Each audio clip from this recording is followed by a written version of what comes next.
Hello, let's discuss VBT theory, that is valence bond theory. Valence bond theory was proposed by Hitler and London. They explain the formation of covalent bond using quantum mechanics, right? I have listed some assumptions of VBT theory. So first assumption set कि जो atom होते हैं they do not lose their identity. जब वो एक molecule भी बन जाते हैं तो भी वो अपनी आइडेंटिटी को लूज़ नहीं करते. मतलब जब उनकी एक मॉलिक्यूल की फॉर्मेशन भी हो जाती है तब भी वो अपनी आइडेंटिटी को लूज़ नहीं करते. Second assumption is the bond is formed. जो बॉन्ड बनता है इंटरेक्शन से, बॉन्ड फॉर्म होता है ओनली थ्रू वैलेंस इलेक्ट्रॉन. जब वैलेंस इलेक्ट्रॉन्स एटम्स के क्लोज आते हैं तब क्या होता है, वैलेंस इलेक्ट्रॉन जब क्लोज आते हैं तब एक बॉन्ड की फॉर्मेशन होती है. जैसे हम कोवलेंट बॉन्ड भी लेते हैं, हम आयनिक बॉन्ड भी लेते हैं, उसमें भी क्या होता है उनके वैलेंस इलेक्ट्रॉन्स पार्टिसिपेट करते हैं. सो जो इनर इलेक्ट्रॉन्स होते हैं वो बिल्कुल पार्टिसिपेट नहीं करते बॉन्ड फॉर्मेशन में. ओनली वैलेंस इलेक्ट्रॉन्स जो होते हैं वो पार्टिसिपेट करते हैं उसके बॉन्ड फॉर्मेशन में, right. Only valence electrons. Third assumption is जब बॉन्ड बनता है, हमने बोला कि बॉन्ड जो है वो फॉर्म होता है थ्रू वैलेंस इलेक्ट्रॉन. जब एक वैलेंस इलेक्ट्रॉन से बॉन्ड बनता है तो लेकिन जो बाकी उसके बॉन्डेड एटम्स हैं वो अपनी आइडेंटिटी को लूज़ नहीं करते, वो अपनी आइडेंटिटी को अनइफेक्टेड ही रखते हैं. जब एक बॉन्ड स्टेबिलिटी आती है एक बॉन्ड के फॉर्मेशन से, उसमें क्या होता है अगर बॉन्ड फॉर्म हुआ, वैलेंस इलेक्ट्रॉन की पार्टिसिपेशन हुई, बॉन्ड फॉर्म हुआ, फिर उसमें क्या होता है एनर्जी भी रिलीज़ होती है. लेकिन एक मॉलिक्यूल ऐसे कि टू एटम्स हैं, वो कंबाइन होकर जब वो मॉलिक्यूल बनाते हैं, लेकिन एक मिनिमम एनर्जी होती है टू एटम्स के बीच में जो उनको थोड़ा दूर रखती है. जो वो टू एटम्स की मिनिमम एनर्जी होती है उनको फार अपार्ट रखने के लिए, वो एनर्जी क्या होती है उसको बोलते हैं inter nuclear energy, right. So now we take some simplest example लेते हैं कि कैसे फॉर्मेशन ऑफ हाइड्रोजन होता है in VBT, right. So formation of hydrogen molecule, जैसे कि हम बात कर रहे हैं कि एक फॉर्मेशन हमने करनी है एक हाइड्रोजन मॉलिक्यूल की. मतलब हमने एक H को H2 में कन्वर्ट करने का एक प्रोसेस देखना है थ्रू VBT. हमने बोला VBT एक क्वांटम मैकेनिक्स के ऊपर बेस्ड है और उससे हमें थोड़ी हेल्प मिलती है. तो उस चीज़ को हम अंडरस्टैंड करेंगे कि कैसे H से H2 बनता है इन VBT, राइट. सो पहले हम देख रहे हैं कि टू हाइड्रोजन्स हैं, राइट, A एंड B. जो ये टू हाइड्रोजन्स हैं A एंड B, वो एक दूसरे के पास अप्रोच करेंगे तो उनका न्यूक्लियस भी होगा, it is Na and Nb, right. So nucleus के इलेक्ट्रॉन्स होंगे that is Ea and Eb. लेकिन जब ये टू एटम्स एक बहुत ज़्यादा डिस्टेंस के लिए दूर हैं तो इनमें कोई फोर्सेस नहीं होती, तब इनमें कोई इंट्रैक्शन नहीं होती. लेकिन जब ये टू एटम्स अप्रोच करेंगे ईच अदर, जब वो अप्रोच करेंगे एक दूसरे के पास तो अट्रैक्टिव और रिपल्सिव फोर्सेस ऑपरेशन में आएगी कि when these two atoms approach each other, new attractive and repulsive forces begin to operate, right. सबसे पहले हम देखते हैं attractive forces, right. AF represents attractive forces. So attractive forces कब अराइज होती है, AB हम एग्जाम्पल लेके चल रहे हैं AB मॉलिक्यूल के बीच में, कब हम टू हाइड्रोजन्स एटम्स है A एंड B, तो उसके बीच में कब ये अट्रैक्टिव फोर्सेस अराइज होती है. जैसे कि जब न्यूक्लियस है एक एटम का और न्यूक्लियस है ये दूसरे एटम का, तो ये हो जाएगा जब उनके इलेक्ट्रॉन्स के साथ, तब उसके ऑन इलेक्ट्रॉन्स के साथ वो कंबाइन करेंगे, दीज आर अट्रैक्टिव फोर्स. और जब वो दूसरे उसके साथ कंबाइन करेंगे, दूसरों ऑपोजिट इलेक्ट्रॉन्स के साथ करेंगे, ये है अट्रैक्टिव फोर्स. और रिपल्सिव फोर्स को हम रिप्रेजेंट कर रहे हैं RF से, ठीक है। रिपल्सिव फोर्स कैसी होगी, electrons of two atoms, like ऐसे कि सिर्फ इलेक्ट्रॉन्स लेंगे और nucleus of two atom, right? So you look at this picture, right? So here you can see Ha, Hb, Ea, electron of A nucleus and electron of B nucleus. So जो ये dotted line है that is old forces. अब new forces की हम बात कर रहे हैं कि attractive force tend to bring atom close to each other. Attractive force का काम तो यही है कि इलेक्ट्रॉन्स को पास लेके आना, और रिपल्सिव फोर्स का क्या होता है कि उनको दूर लेके जाना, पुश देम अपार्ट, राइट। सो एक्सपेरिमेंटली ये ऐसे कि ये ऊपर वाला जो ये डायग्राम है हमारे इसमें that is of attractive force, ये है रिपल्सिव फोर्स का कि HA और HB, और जैसे हमने बोला रिपल्सिव फोर्स है EA और EB, और ये दूसरे को बहुत दूर लेके जा रहे हैं। अट्रैक्टिव फोर्स जैसे कि ये है, दिस इज अट्रैक्टिव फोर्स, तो वो उसको क्लोज लेके आ रहे हैं। सो एक्सपेरिमेंटली ये फाउंड हुआ जो न्यू अट्रैक्टिव फोर्सेस हैं वो ज़्यादा है as compare to new repulsive forces, right. Attractive forces थोड़ी ज़्यादा स्ट्रॉन्ग है as compare to repulsive forces. As a result जब टू एटम्स अप्रोच करेंगे एक दूसरे की तरफ, when they approach each other then their potential energy decreases, ठीक है। अल्टीमेटली पोटेंशियल एनर्जी डिक्रीज हुई तो अल्टीमेटली जब फोर्स ऑफ अट्रैक्शन बैलेंस होगा, बैलेंस कैसे होगा, जब फोर्स ऑफ रिपल्शन और फोर्स ऑफ अट्रैक्शन जब आपस में बैलेंस होगा तब सिस्टम जो बनेगा वो सबसे मिनिमम एनर्जी में होगा। जब सिस्टम अटेन होगा उस टाइम वो मिनिमम एनर्जी में होगा। जब वो सिस्टम अटेन होगा तब टू हाइड्रोजन एटम्स आपस में एक बॉन्ड बनाएंगे, एक स्टेबल बॉन्ड बनाएंगे, जो कि जिसकी बॉन्ड लेंथ कितनी होगी 74 पिकोमीटर, राइट। सो जो एनर्जी रिलीज होती है जब बॉन्ड बनता है, जब टू हाइड्रोजन्स फॉर्म हुए, जब टू हाइड्रोजन बने तो एक एनर्जी रिलीज होती है, और उस एनर्जी से क्या होता है, एटम भी हमारा स्टेबल हुआ, मॉलिक्यूल स्टेबल होगा, क्योंकि हाइड्रोजन अकेला H फॉर्म में स्टेबल नहीं है, ये H2 फॉर्म में स्टेबल है, राइट। तो जब ये स्टेबल हुआ उस मॉलिक्यूल में, जब गैस एनर्जी रिलीज हुई और H2 की फॉर्मेशन हुई, तो उस एनर्जी जो रिलीज होती है उसको हम बोलते हैं bond enthalpy. As you can see in this graph कि I can write one equation that is H2 gas, right. जब इसकी फॉर्मेशन हुई 435.8 किलोजूल्स पर मोल की एनर्जी रिक्वायर्ड थी to form H and H, right?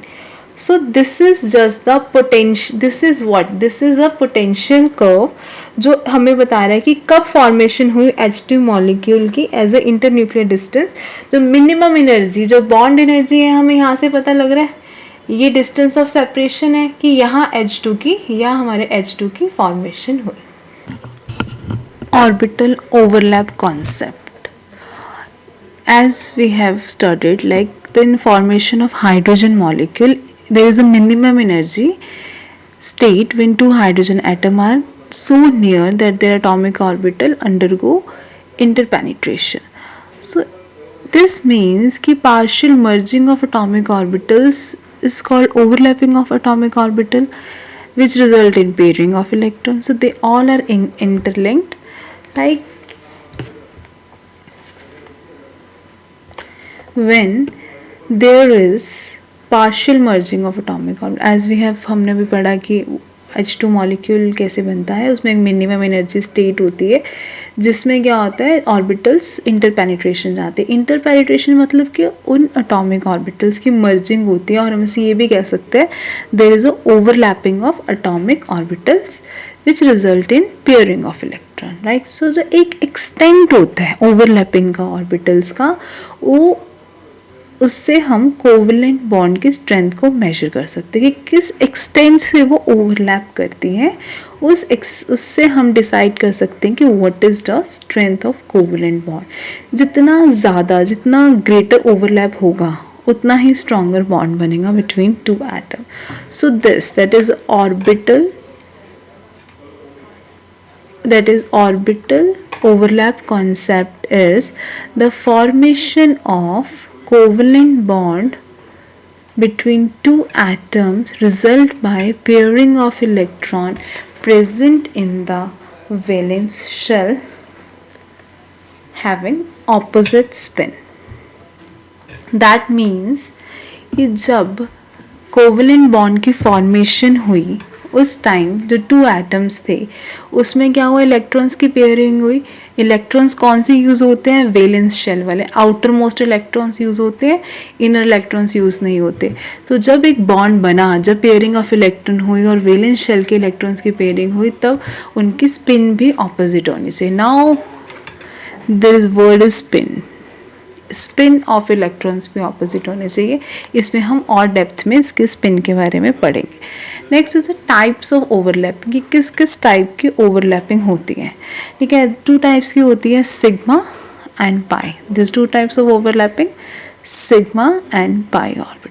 Sigma bond में 3 overlapping है. Sigma bond के अंदर, सिग्मा बॉन्ड में पहला होता है क्या, सिग्मा बॉन्ड होती है एक टाइप ऑफ कोवलेंट बॉन्ड बनता है जिसमें एंड टू एंड मतलब हेड टू हेड ओवरलैप होती है ऑर्बिटल्स का उनके इंटरन्यूक्लियर एक्सिस को. तो इस बॉन्डिंग को हम कई बार हेड ऑन ओवरलैप और एक्सियल ओवरलैप भी कह सकते हैं. पहले हम देखते हैं एस एस ओवरलैपिंग.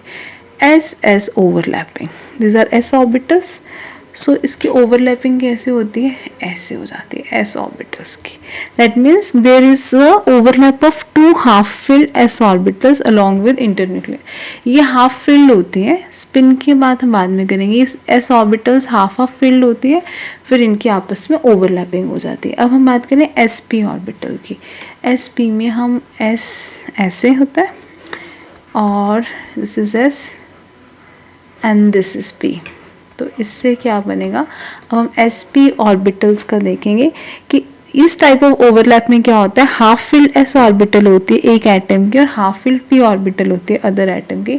तो उससे हमारा एस पी ऑर्बिटल्स बनते हैं. पी पी ऑर्बिटल्स में क्या होता है, ओवरलैपिंग होती है half filled 2 P orbitals. P P orbital में 2 पी ऑर्बिटल्स होती है, लेकिन कंडीशन क्या है कि वो दोनों ही हाफ फिल्ड होती है. तो हम पी पी ओवरलैपिंग की बात कर सकते हैं. Right. So next is a pi bond.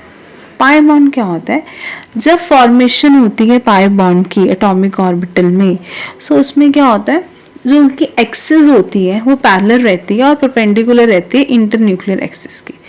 Like this I will show you. This is pi bonding, right? Crosses होता है. और इसको हम ऐसे भी रिप्रेजेंट करते हैं, जैसे ये है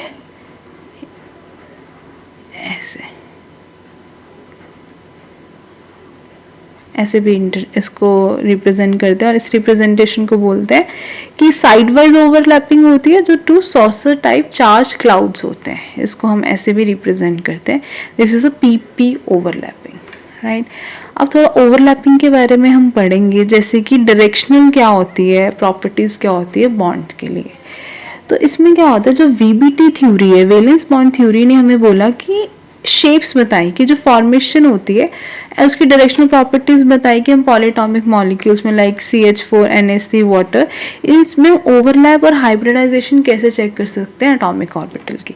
सो ऑर्बिटल्स की बात करें कि जब when orbitals of 2 atoms come close to each other, तो उसमें क्या होता है, ओवरलैप होती है. लेकिन ओवरलैप पॉजिटिव भी हो सकती है, ओवरलैप में भी पॉजिटिव, नेगेटिव और जीरो. तो ओवरलैपिंग किसी भी तरह की हो सकती है, पॉजिटिव हो सकती है, नेगेटिव हो सकती है, जीरो हो सकती है. लेकिन वो डिपेंड किस पे करता है, उसके साइन पर, उसके फेस पर, उसके डायरेक्शन पर कि वो किस डायरेक्शन में है. जैसे कि हम इस पिक्चर में अभी देखेंगे, पॉजिटिव और इन फेस और नेगेटिव और आउट ऑफ फेस. ये अब हम पढ़ेंगे ऑर्बिटल्स ऑफ एटम्स के, उसके ऑर्बिटल्स के बारे में कि पॉजिटिव, नेगेटिव, जीरो किस तरह से हो सकती है. सो इस डायग्राम में हमें शो किया है कि इन फेज कैसे होता है, आउट फेज कैसे. तो पॉजिटिव और negative on boundary surface diagram you can see that the sign of orbital that is not related to charge. जो साइन है that is not related to charge. So orbital forming bond इसमें क्या होता है, वो same phase में होनी चाहिए, या पॉजिटिव पॉजिटिव होनी चाहिए या ऑपोजिट फेज में होनी चाहिए. जब ऑर्बिटल्स बॉन्ड बनाती है तो उनका जो साइन है, उनकी ओरिएंटेशन की स्पेस है, उसको हम बोलते हैं पॉजिटिव ओवरलैप. ठीक है. और जो क्राइटेरिया होता है ओवरलैप का, जैसे ये है पॉजिटिव पॉजिटिव, तो एक पॉजिटिव ओवरलैप है कि इसमें सेम साइज में सेम साइन में ओवरलैपिंग हो रही है. नेगेटिव कौन सी होती है, जब एक पॉजिटिव आता है एक नेगेटिव आता है, तो ऐसे ऑपोजिट चार्जेस की जब ओवरलैपिंग होती है उसको हम नेगेटिव और आउट ऑफ फेज ओवरलैप कहते हैं. जैसे कि हम ओवरलैप की बात करें तो मेन फैक्टर है जो फॉर्मेशन में कोवलेंट बॉन्ड का, उसमें है कि होमोन्यूक्लियर है या हेटेरोन्यूक्लियर मॉलिक्यूल है, पॉलीएटॉमिक है या डायटॉमिक है. तो अलग अलग शेप्स, जैसे मीथेन की, अमोनिया की, वाटर की अलग अलग शेप्स होती है. ऐसे हमने पढ़ा है VSEPR थ्योरी में भी कि टेट्राहेड्रल, पिरामिडल, बेंट अलग अलग शेप है. जैसे CH4 की है टेट्राहेड्रल, NH3 की पिरामिडल है, वाटर की बेंट शेप है. तो हम अब VBT थ्योरी से ये कोशिश करेंगे कि क्या इनकी ज्योमेट्रीज को हम ऑर्बिटल के ओवरलैप से एक्सप्लेन कर सकते हैं कि नहीं. हम अभी मीथेन की बात करते हैं, दैट इज CH4, राइट. तो इसकी इलेक्ट्रॉनिक कॉन्फ़िगरेशन क्या होती है, 2s2 2p2. तो हमने बोला s ऑर्बिटल्स जो होने चाहिए एक्साइटेड स्टेट में हाफ फिल्ड होने चाहिए.